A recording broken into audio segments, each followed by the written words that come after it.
인사 나눠볼까요? 기쁩니다. 아멘. 예, 같이 하나님 말씀 같이 보겠습니다. 하나님 말씀 누가복음 15장 말씀 같이 보겠습니다. 24절부터 32절까지 말씀입니다. 누가복음 15장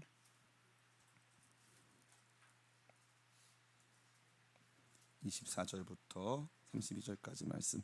제가 한 절 여러분이 한 절 나누어서 교독하여 읽겠습니다. 제가 먼저 보겠습니다. 이 내 아들은 죽었다가 다시 살아났으며 내가 잃었다가 다시 얻었노라 하니 그들이 즐거워하더라.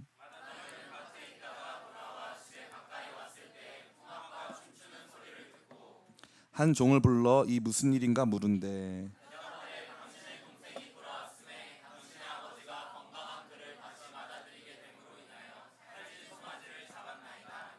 그가 노하여 들어가고자 하지 아니하거늘 아버지가 나와서 권한대.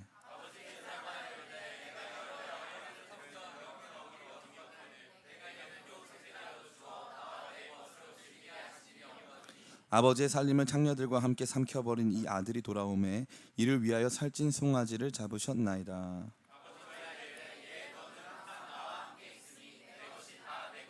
같이 읽겠습니다. 이 내 동생은 죽었다가 살아났으며 내가 잃었다가 얻었기로 우리가 즐거워하고 기뻐하는 것이 마땅하다 하니라. 아멘.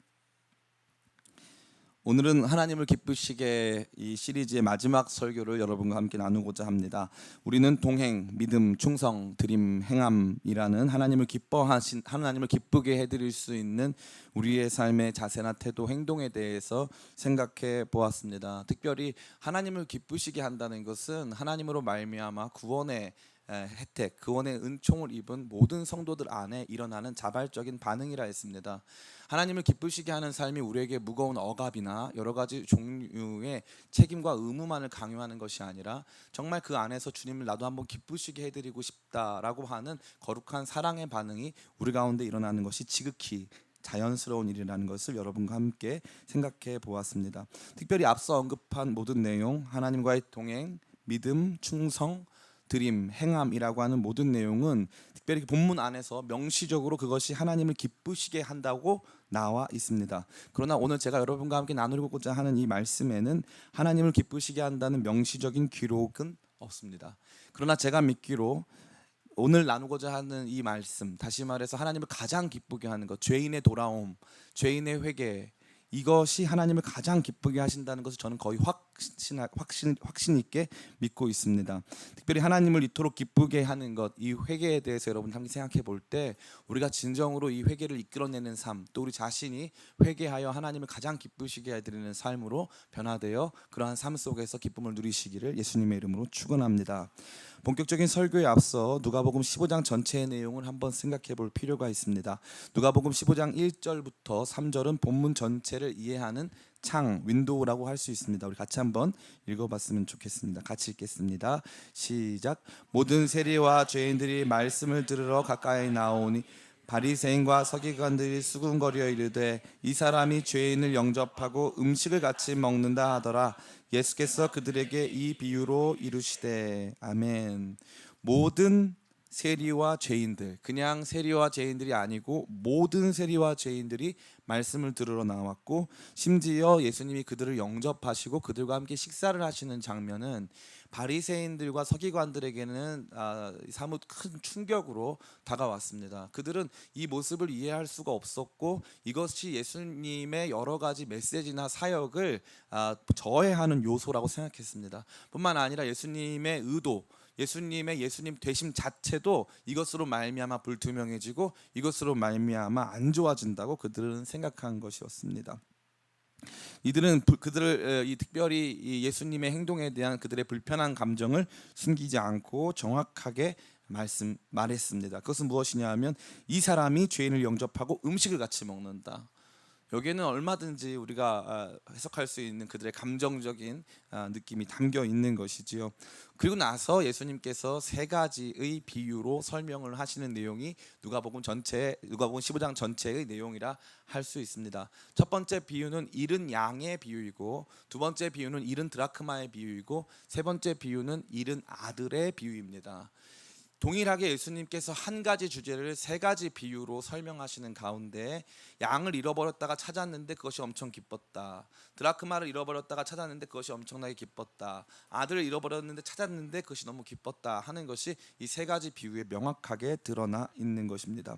특별히 이러한 비유 중에서 이 비유의 결론 혹은 이 비유가 궁극적으로 무엇을 표상하는가를 성경은 더욱 자세하고 명확하게 보여주고 있는데 그것이 바로 15장 4절부터 7절에 잘 나타나 있습니다.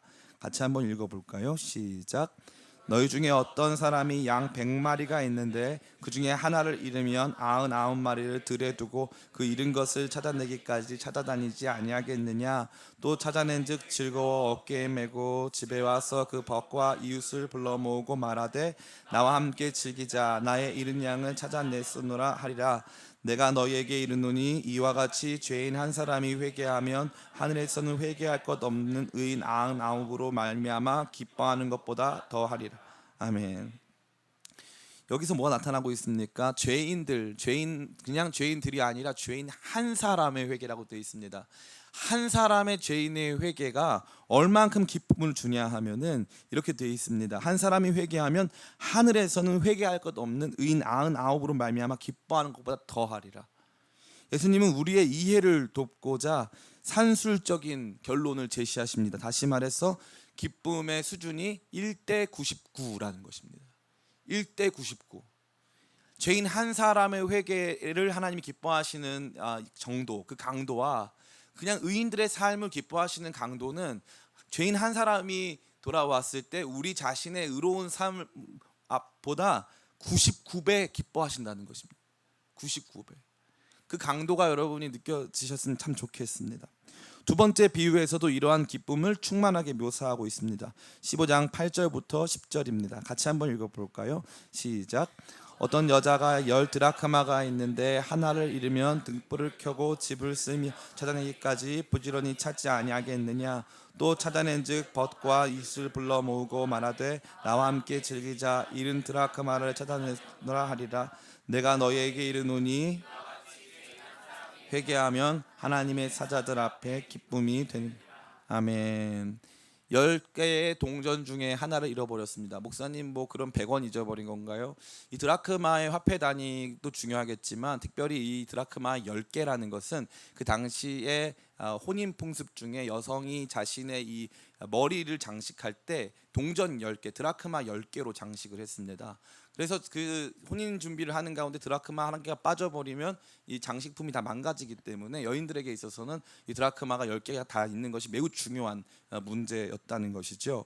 그런데 그 드라크마를 잊어버려서 한참 고민했는데 열심히 찾아가지고 그 드라크마를 찾았다. 기쁩니까? 안 기쁩니까? 예, 기쁘죠. 그래서 이렇게 나타나 있습니다. 내가 너희에게 이르노니 이와 같이 죄인 한 사람이 회개하면 하나님의 사자들 앞에 기쁨이 되느니라. 이 여자가 얼마나 기뻤냐면요. 찾아낸즉 벗과 이웃을 불러 모으고 말하되 이렇게 되어 있어요. 자기가 동전 하나, 제가 우리 교회에 뭔가 잘 잃어버리는 자매님이 계시겁니다. 그 자매님이 많은 것을 이렇게 잃어버리고 사시는데 그 자매님이 그 잃어버린 것을 찾았을 때 뭐 해외 여행 가다가 비행기 여권을 두고 온다던가 비행기 안에 여권을 두고 왔으면 정말 큰일 난 거 아니겠습니까? 그래서 그 저희가 같이 선교 가다가 그걸 두 번에 걸쳐서 이걸 찾아줬거든요. 엄청난 기쁨이 우리 안에 있는 거죠. 그 개인의 여권을 찾았는데 왜 우리가 기쁠까요? 그만큼 중요한 것이기 때문에. 그 자매가 이 중에 앉아있지는 않은 것 같은데 근데 그런 분들도 계십니다. 그런 것 생각해 봤을 때 이 여인이 지금 이 드라크마 하나를 찾은 것은 단순히 금전적인 가치의 보상, 내가 10,000원을 잊어버렸다, 뭐 50,000원을 잊어버렸다 이런 수준이 아니라 모든 사람을 불러 모아서 기뻐해야 할 만큼의 가치가 있는 그러한 발견, 그러한 찾음이었다는 것이죠. 이것 때문에 너무 기쁜데 마치 이 기쁨은 어떤 것과 같냐면 죄인 한 사람이 회개하면 하나님의 사자들 앞에 이토록 큰 기쁨이 있다라는 것을 예수님은 말씀해 주고 있는 것입니다. 이와 같이 죄인의 회개가 매우 중요한 문제이고 하나님의 기쁨이 된다는 것은 또한 예수님의 사명 선언을 통해서 더욱 명확하게 나타납니다. 누가복음 19장 10절입니다. 같이 한번 읽어볼까요? 누가복음 19장 10절 시작. 인자가 온 것은 잃어버린 자를 찾아 구원하려 함이니라. 아멘. 예수님이 이 인자가 온 것은이라고 시작하는 부분은 마태복음에도 있고 마가복음에도 있어요. 근데 마태복음, 마가복음에서는 인자가 온 것은 자신의 생명을 대속물로 주어서 많은 사람을 구원하려고 왔다 이렇게 되어 있는데, 자신의 생명을 대속물로 주기 위해서 왔다 이렇게 되어 있는데, 누가복음만 전혀 다른 구절이 등장하는 것이죠. 이 본문은 누가복음밖에 등장하지 않습니다. 뭐라고 되어 있습니까? 인자가 온 것은 잃어버린 자를 찾아 구원하려 함이라. 예수님 이 땅에 오신 이유는 아까 우리가 잃은 양을 찾듯이, 잃은 드라크마를 찾듯이, 잃은 아들을 찾듯이 굉장히 중요한 것들을 잊어버리고 그것들을 반드시 되찾기 위한 어떤 각오와 열정을 보는 것처럼, 예수님 역시도 잃어버린 자를 찾기 위해 이 땅에 오셨음을 강하게 말해주고 있다는 것입니다. 이와 같이 예수님도 죄인 한 사람의 기쁨, 회개를 통해서 회개를 위하여 이 땅에 오셨기 때문에, 이 죄인 한 사람의 회개가 하나님 아버지 앞에서 명시적으로 그것이 드러나 있지는 않지만 하나님 앞에서 엄청나게 큰 기쁨이요, 하나님을 정말로 즐겁게 해드리는 일이라는 것을 우리는 분명히 알 수 있는 것입니다. 그러기에 이러한 죄인의 돌아옴을 위한 사역들, 다시 말해서 선교나 복음 전도 뿐만 아니라 우리가 교회 안에서 여러 가지 양육을 통해서 한 영혼을 회심시키고 그들을 가르쳐가는, 다시 말해서 하나님 앞으로 돌아오게 하는, 회개하게 하는 그러한 사역은 하나님을 진정으로 기쁘시게 할 수 있는 사역이라는 점에 의심의 여지가 없습니다. 저는 이 부분에서 특별히 여러분에게 선교와 복음 전도 사역에 대해서 다시 한번 말씀드리지 않을 수 없습니다. 우리가 몇 주간 걸쳐서 생각해 본 하나님을 기쁘시게 하는 것들은 보통 성도들 내면의 자세나 태도, 혹은 하나님과의 1대1의 관계 속에서 행하여야 하는 행동들에 초점 맞춰져 있었습니다. 그러나 오늘 우리는 우리 자신이 아닌 죄인 한 사람 안에서 일어나는 돌아옴, 죄인 한 사람 안에서 일어나는 회개가 하나님과 하늘 공동체 전체, 하나님과 천사들 전체 앞에 얼만큼 큰 것인가를 한번 생각해 보게 된 것이고, 이러한 일들을 궁극적으로 우리 안에서 이루게 하는 것이 바로 선교, 복음 전도와 같은 사역이 된다는 것입니다.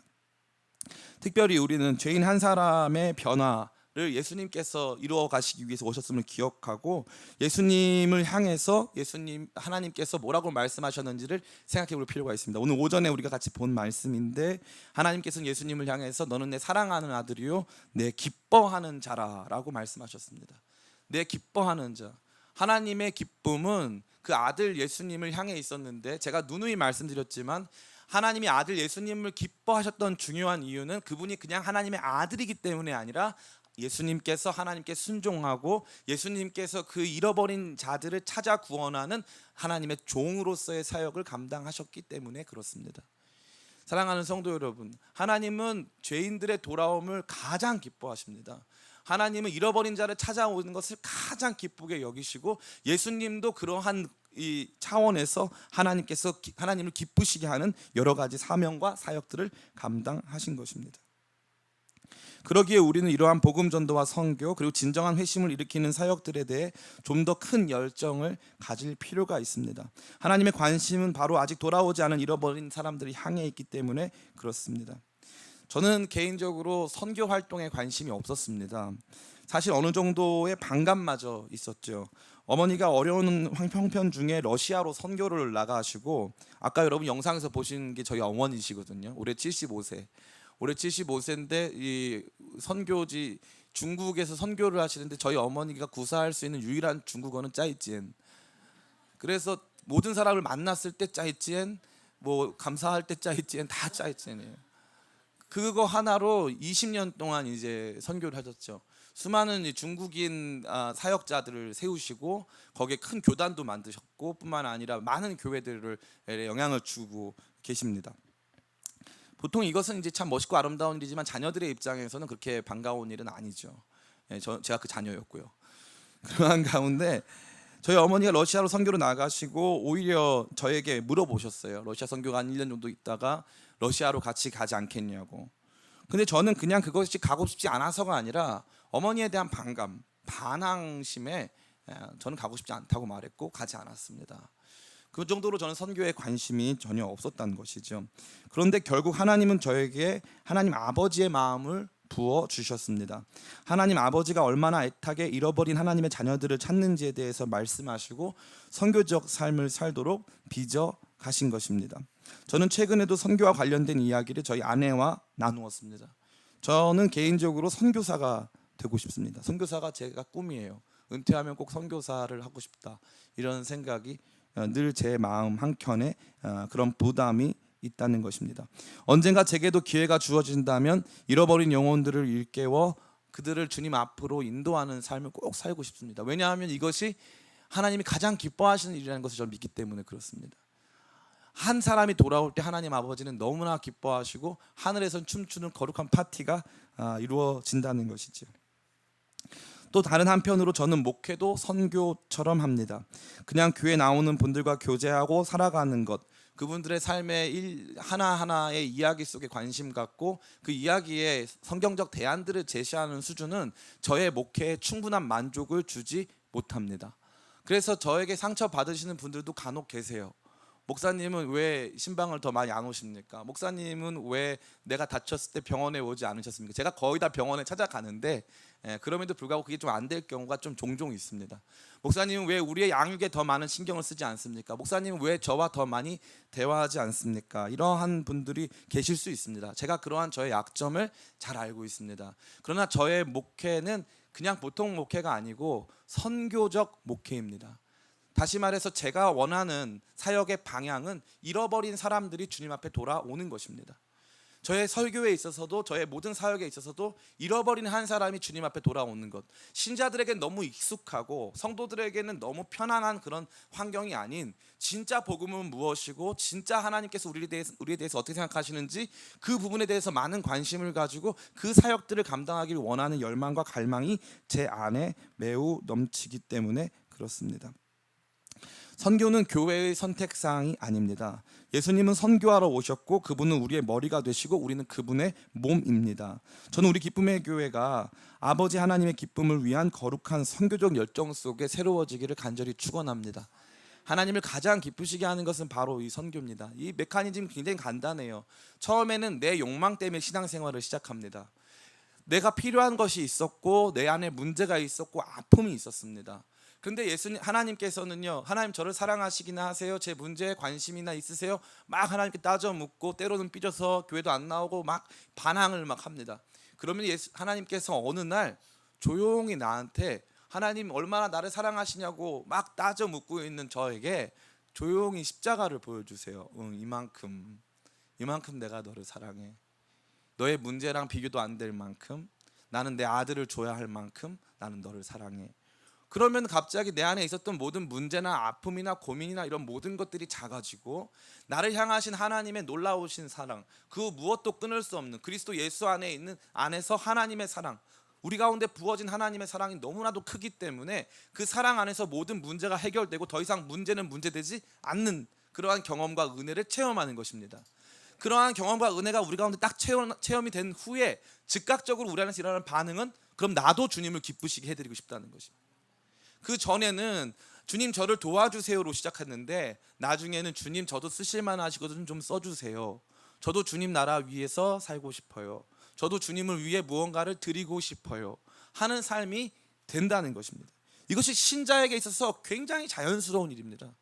자연스러울 뿐만 아니라 이것을 누리지 못한다는 것은 마치 롯데월드 자유이용권을 사고 회전 목마밖에 타지 못한다는 것이 저와 같은 사람입니다. 얼마나 안타까운지. 교회에 와서 다양한 활동들, 다양한 사람들과의 교제, 다양한 행사들, 그런 것들은 충분히 즐기면서 진짜 하나님 주시는 이 복음의 영광스러운 사랑은 체험하지 못한 채 하나님을 기쁘시게 하기보다 하나님이 빨리 나를 기쁘게 해야 된다라고 하는 하나님과의 전투적 투쟁 속에 놓여져 있는 성도님들이 너무 많다는 것이죠. 저는 그것을 크나큰 아픔으로 여기고 있습니다. 그렇기 때문에 우리 기쁨의 교회는 진짜 하나님의 은혜를 체험하고 하나님께서 우리를 기뻐하신다. 우리 같이 작고 부족한 사람들, 연약한 사람들, 하나님 뜻에 부합하지 못하는 날마다 범죄 속에 살아가지만 그분이 우리를 예수 그리스도 안에 택하셨고 예수 그리스도 피로 구속하셨고 그분이 성령으로 인치사 우리의 보증이 되셨기 때문에 우리를 기뻐하신다는 그 거룩한 마음이 우리 안에서 거룩한 성화의 방향으로 우리의 행동과 의지와 결단을 바꾸어가고 있다는 것입니다. 그것을 여러분들이 체험하고 경험하게 되시길 간절히 바라고, 그러한 우리가 모여서 함께 만들어가는 우리 기쁨의 교회 공동체는 최소한 우리 안에서 우리밖에 모르는 공동체로 남지 아니하고 하나님 안에서 하나님 가장 기뻐하시는 선교적 사명과 열정 속에 살아가게 되는 복된 교회 되기를 간절히 축원합니다. 여기까지는 우리 모두가 익숙하고 설사 익숙하지 않더라도 어느 정도 충분히 이해가 될 수 있는 부분입니다. 그런데 문제는 오늘 본문에 등장하는 한 사람입니다. 여기에 전혀 기쁨을 누리지 못하는 한 사람이 등장합니다. 바로 그는 큰 아들입니다. 그는 지금 화가 단단히 나 있습니다. 자신이 마땅히 받아야 할 것들을 충분히 누리지 못했기 때문이고, 동시에 아버지의 재산을 탕진하고 돌아온 둘째가 결코 받아서는 안 되는 대접을, 아주 호사스럽고 좋은 대접을 받았기 때문에 그는 엄청나게 화가 나 있습니다. 그는 아버지의 기쁨을 조금도 이해하지 못하고 심지어 다른 사람들의 기쁨마저도 이해하지 못하는 사람이 되었습니다. 그는 돌아온 둘째를 동생이라 부르지도 않았고 그를 향하여 당신의 아들이라고 부릅니다. 당신의 아들. 둘째는 형제임에도 불구하고 둘째를 부르는 명칭은 그의 이름을 부르지도 않고 내 형제라고 부르지도 않습니다. 당신의 아들이고 나랑은 상관없는 존재라고 부르고 있다는 것입니다. 여기에서 놀라운 것은 무엇입니까? 이 이야기를 듣는 모든 사람, 다시 말해서 둘째의 돌아옴의 모든 이 회중들, 둘째의 돌아옴을 보고 있는 모든 시청자들은 함께 그 일들에 대해서 감격하고 감동하고 눈물을 흘리고 기뻐하고 있는데, 여기에 한 사람은 절대 이것으로 눈물 나지 않고 절대 이것으로 기쁨을 누리지 못하고 이것에 대해서 오히려 강한 반발과 강한 이 적대감을 표출하고 있다는 것입니다. 이 사람은 전혀 기뻐하지 못하고 있습니다. 더 나아가 이 이야기는 어떻게 끝나고 있습니까? 본문의 32절입니다. 같이 한번 읽어볼까요? 시작. 이 내 동생은 죽었다가 살아났으며 내가 잃었다가 얻었기로 우리가 즐거워하고 기뻐하는 것이 마땅하다 하니라. 아멘. 우리가 이 세 개의 비유의 패턴을 보면요, 양을 잃어버렸는데 찾아가지고 주변 사람들과 엄청나게 기뻐했다. 이게 하나의 단락을 이룹니다. 드라크마를 잃어버렸는데 찾아가지고 주변 사람들과 함께 엄청나게 기뻐했고, 주변 사람들이 엄청나게 기뻐하는 것처럼 이것이 하늘에서도 하나님 앞에 엄청나게 큰 기쁨이 되고 이것을 기뻐하는 것이 당연한 일이라는 것이죠. 세 번째도 똑같은 패턴인데 세 번째만 다른 것은 무엇이냐 하면, 이러한 기쁨을 이해도 못하고 이러한 기쁨을 공감도 못하는 또 하나의 사람이 등장했고, 그를 향해서 설득하는 아버지의 마지막 설득, 이 이야기를 기뻐하고 즐거워하는 것이 마땅하다라고 하는 권면과 설득으로 오늘 본문의 이야기가 맞춰지고 있다는 것입니다. 이 아버지는요, 아들을 향해서 책망하시기보다 너 왜 이걸 이해 못하냐, 너 바보냐, 너 내 마음도 몰라 하면서 책망하기보다 이게 얼만큼 기쁜 일인지를 설명해주고 그것에 대해서 이 아들을 마지막 끝까지 설득하고 있다는 것입니다. 어떻게 알 수 있습니까? 마지막에 보면요, 아버지가 이 아들을 이렇게 말해요. 31절 같이 읽겠습니다. 시작. 아버지가 이르되 예 너는 항상 나와 함께 있으니 내 것이 다 내 것이로되. 아멘. 여러분이 주목해야 될 단어는 바로 예입니다. 예라는 단어는 아이야 이런 단어입니다.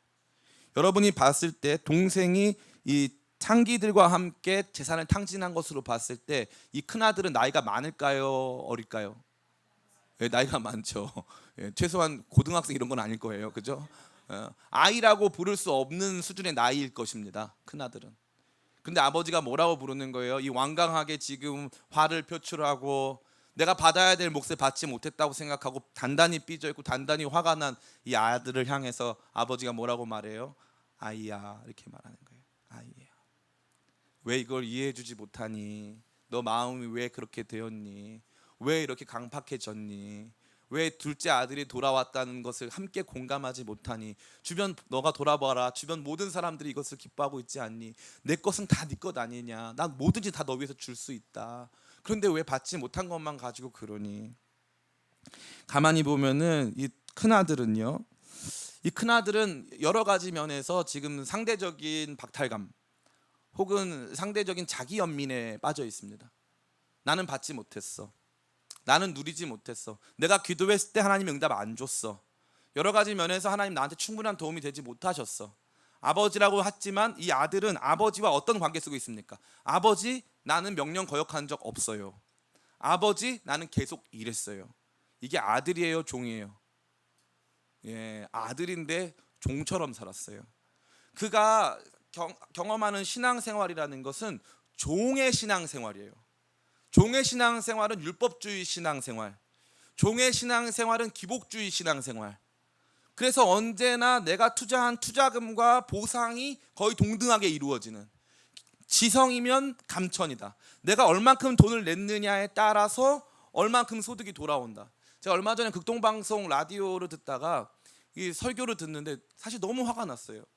하나님을 감동시키면 하나님이 너를 감동시킨다. 맞는 말이죠. 맞는 말이에요. 그러나 우리 성도님들에게 어떤 것까지 얘기하냐 하면은 뭐 헌금 액수, 뭐 교회 출석의 열정, 목회자에 대한 태도, 이게 맞는 말인데 그렇게 하다 보면은 성도들은 하나님 자녀로 성장할까요? 종으로 성장할까요? 종으로 성장하는 거예요. 하나님의 종이 되어 있는 거예요. 너 교회에 왜 안 나왔어? 왜 착한 일을 안 하는 거야? 왜 내 말에 순종하지 않았어? 왜 성경 말씀을 그거밖에 몰라? 그에게 있어서 하나님이라는 분은 우리를 평가하고 우리에게 어떠한 이 사역이나 행동들을 요청하는 도덕 교사, 잘 살아야 돼, 이거 하면 안 돼, 저거 하면 안 돼, 이러한 수준의 이 존재로 전락하고 하나님께서 여전히 하나님 앞에서 반항하고 저항하는 나를 향해, 나이 많은 나를 향해 아들아, 아이야, 내 것은 다 네 것이야 라고 말하는 이 아버지의 마음은 전혀 이해하지 못하는 그런 성도가 만들어진다는 것입니다. 저는 여러분이 하나님 자녀로 성장하시기를 간절히 축원합니다.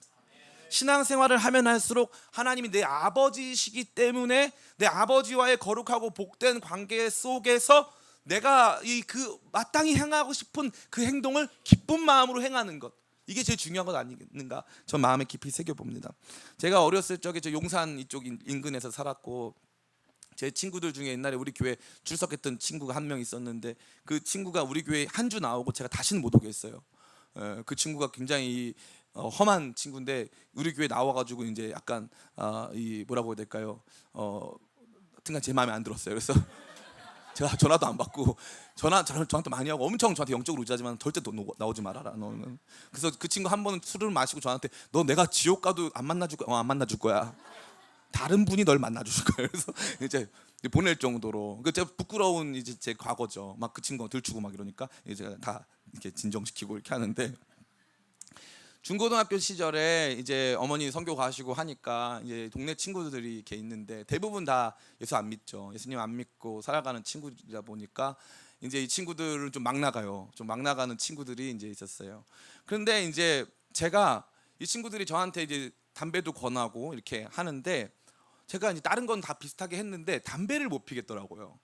왜 담배를 못 피겠냐면은 그때 저는 사실 비성한 말이지만 뭐 하나님 앞에서 이런 생각은 없었어요. 딱 한 가지, 저로 하여금 그 탈선에 이 담배라고 하는, 담배가 뭐 엄청난 탈선도 아닌데 그 선을 못 넘게 하는 게 엄마가 하지 말래서가 아니라 내가 이것까지 하면 우리 엄마가 좀 마음이 많이 아프실 것 같더라고요. 그 선을 못 넘겠더라고요. 그거는 우리 어머니 한 번도 저한테 말씀하신 적이 없어요. 담배를 피지 마라 이런 말 한 적 없어요. 저희 어머니는요 뭐 말을 잘 안 하세요.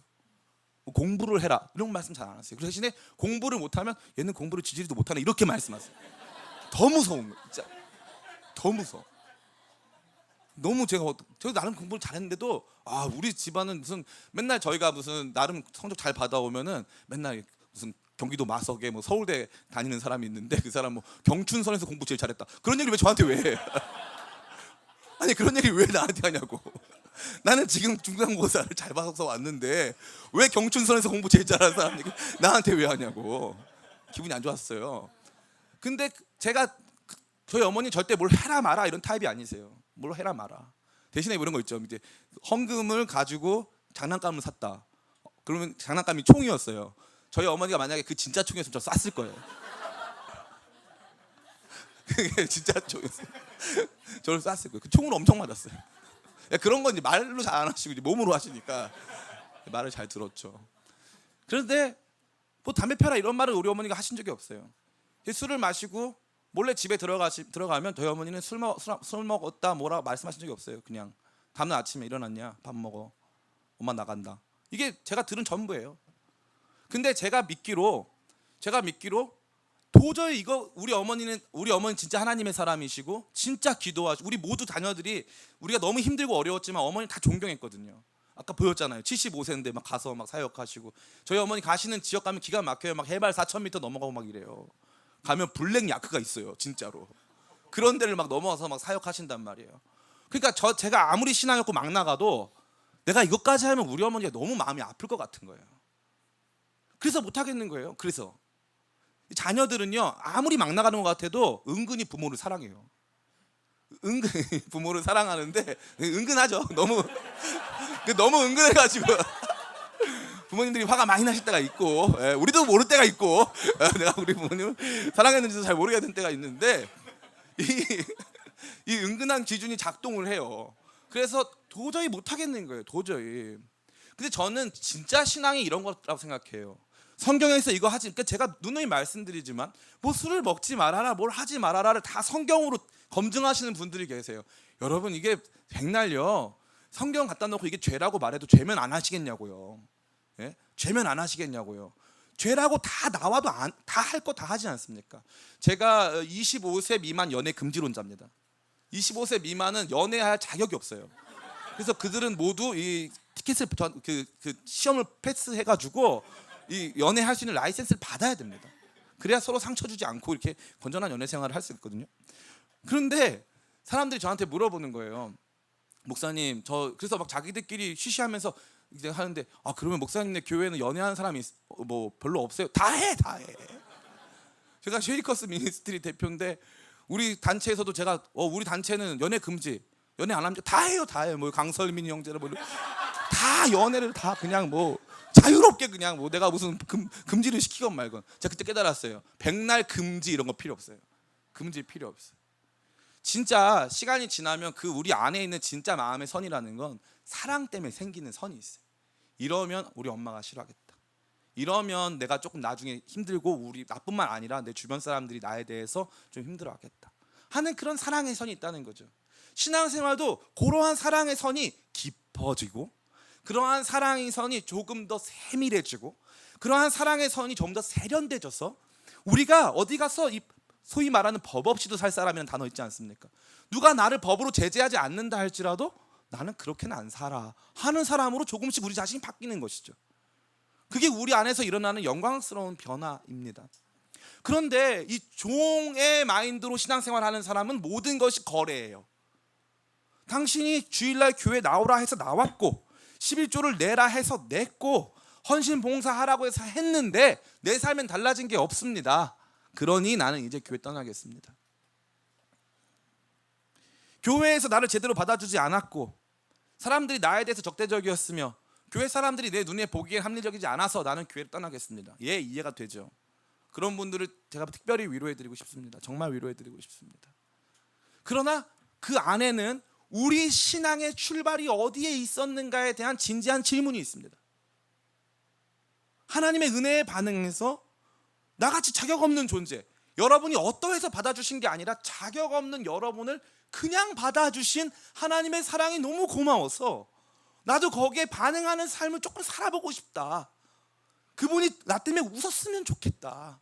그러한 이 숭고하고 깔끔하고 깨끗한 그러한 수준의 변화가 우리 자신을 조금씩 세련된 진짜 성도, 진짜 하나님의 자녀로 빚어가고 만들어가는 것입니다. 그렇다면 지금 이 사람은 누구입니까? 지금 이 사람은 종의 마인드, 종의 멘탈로 완전히 충만한 큰아들입니다. 아버지와 같이 함께 살았고 아버지의 모든 재산에 대한 상속권을 다 가지고 있음에도 불구하고 둘째 아들이 돌아온 것에 대해서는 전혀 무관심하고 무관심할 뿐만 아니라 그가 내가 받지 못한 환대를 받고 내가 받지 못한 대접을 받았다는 이유만으로 엄청난 자기 연민에 빠져서 이것 때문에 속상해하고 아파하는 것입니다. 선교에는 무관심한 채 내 안에서 자기 영성 관리, 자기 사역 관리, 자기가 필요한 여러 가지 신앙 활동과 생활에 대한 관심만이 전부인 사람들. 한국 교회에는 그런 사람들이 아주 많습니다. 제가 녹화되는 설교임에도 불구하고 한국 교회에 대한 이 비판을 멈추지 않을 수가 없습니다. 한국 교회 안에서는 이 신앙 개인주의와 개교회 중심주의가 너무 강합니다. 우리 기쁨의 교회는 그게 별로 없어요. 우리 기쁨의 교회 뭐 중요할 것도 없고 뭐 아직까지는 뭐 한국 교회를 대표할 만한 그런 우리 마음은 그런데 아직 연약하죠. 그래서 그런 건 없어요. 아직 열려 있죠. 아주 좋은 공동체입니다. 근데 시간이 지나면 이요한 목사가 우상이 될 수도 있어요. 시간이 지나면 우리 기쁨의 교회가 우상이 될 수가 있어요. 다른 어떤 것보다 기쁨의 교회가 중요하다. 우리가 은혜를 받아야 돼. 우리가 혜택을 누려야 돼. 우리가 먼저 이 기쁨의 수혜자가 되지 않으면 기쁨을 줄 수가 없어. 맞는 말이지만 그것이 우리의 모든 관심이 되고 심지어 선교적 관심과 선교적 기쁨이 상실됐는데 우리의 신앙이 계속 진행되고 있다면 우리는 큰아들일 가능성이 굉장히 많습니다. 종처럼 신앙생활하고 신앙적 자기연민에 빠져서 누군가 교회에 들어온 것으로 인해서 기뻐하고 감사하지 않을 확률이 매우 높다는 것이죠. 사실 우리 기쁨의 교회는 지금 즐거워할 일이 많을까요? 슬퍼할 일이 많을까요? 왜 즐거워할 일이 엄청나게 많습니다. 왜 즐거워할 일이 많습니까? 여러분 보시면 여러분이 보시는 성도님들 중에 대부분은 우리 교회 나오신 지 6개월, 1년 미만이십니다. 교회는 빠른 속도로 성장하고 있고 부흥하고 있습니다. 근데 이것과 관련돼서 누가 제일 기뻐합니까? 담임 목사가 제일 기뻐하죠. 재밌는 건 우리 이 일들을 감당하는 당사자들인 우리 기획팀 멤버들 이런 사람들 기뻐합니다. 자기 일이기 때문에. 근데 대부분의 성도님들은 그 부분에 대해서 사람 많아서 좋은데 불편한 것도 있고 사람 많은 것도 좋은데 내가 아직 들어갈 자리가 없고 여기에 많은 관심이 있어요. 여러분 사실 이 부분에 대해서는 우리 양측이 다 어떤 면에서는 마음의 변화를 받아야 합니다. 첫 번째, 오래 있던 분들 안에 큰아들 증후군이 나타나지 않게 되기를 제가 촉구합니다. 여러분들 안에 3년 우리 교회 제가 다 답답한 게 뭐냐면은 제일 우리 교회 오래 다니신 분이 3년 6개월 다니신 거예요. 3년 7개월. 근데 이제 우리 교회 한 몇 월 오신 분 계시면은 인사도 안 하세요. 여기 잘 모르면 다 새 가족 아닙니까? 근데 인사 잘 안 하세요. 3년 몇 개월인데 벌써 우리만의 성이 생긴 거예요. 큰아들이죠. 누가 돌아왔는지 누가 왔는지는 신경 안 쓴다 이거예요. 우리 기쁨의 교회가 자랑하는 시간이 하나 있어요. 세례식입니다. 세례식. 기쁨의 교회가 별로 평상시에 은혜가 없어 보이고 이렇게 약간 랄라리 같은 느낌 아닙니까? 이렇게 막 있다가 세례식 때 저희가 늘 뭘 하냐면 간증문을 하지 않습니까?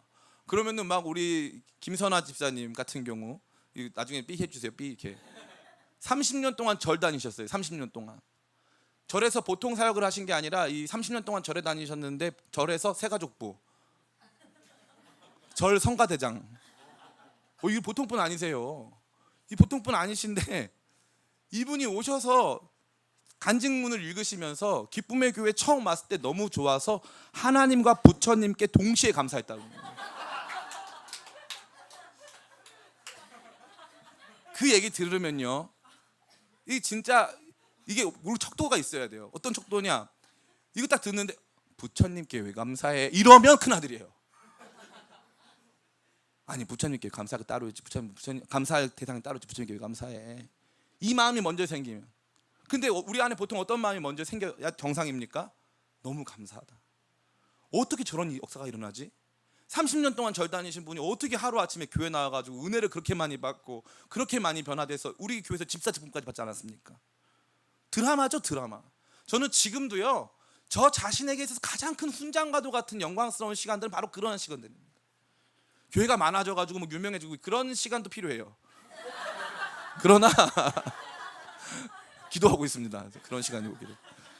그러나 진짜 제 마음 안에 영원히 바꿀 수 없는 훈장은 우리 교회의 둘째 아들들이 돌아오는 거.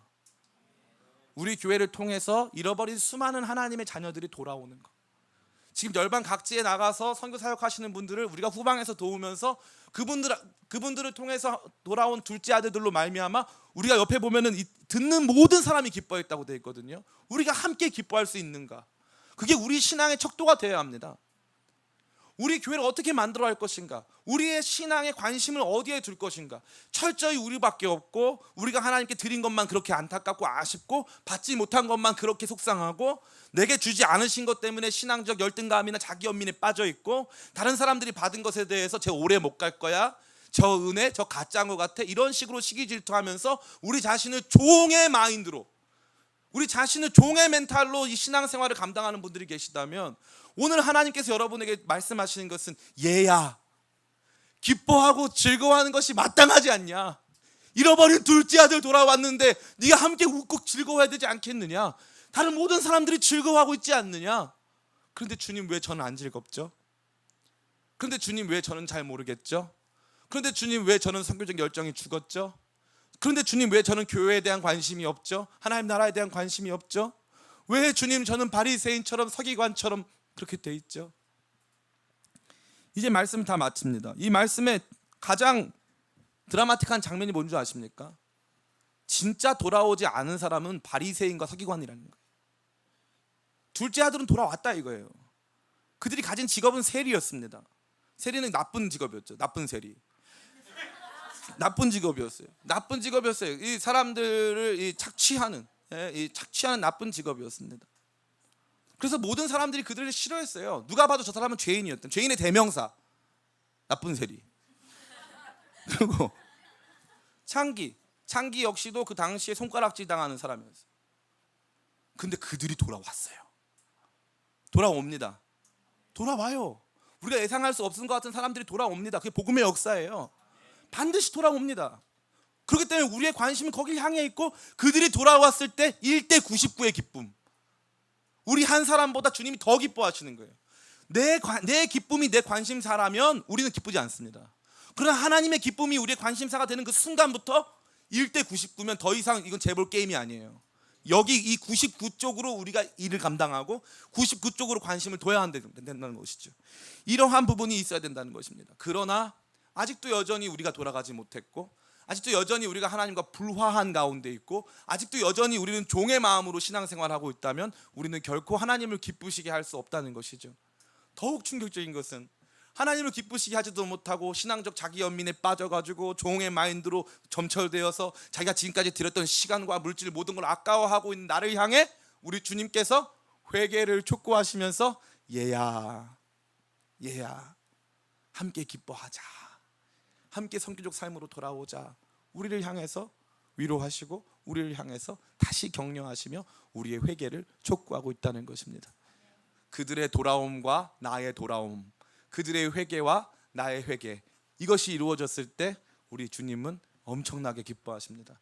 하나님을 가장 기쁘시게 하는 교회가 되길 원한다면, 하나님을 기쁘시게 하는 사랑하는 성도님들 되길 원하신다면 정말 선교적 마음으로 달라지고 자녀의 마음으로 신앙생활의 모든 방향성을 전환하여 진정한 기쁨을 누리고 또 하나님께 그 기쁨을 드리게 되기를 예수님의 이름으로 축원합니다.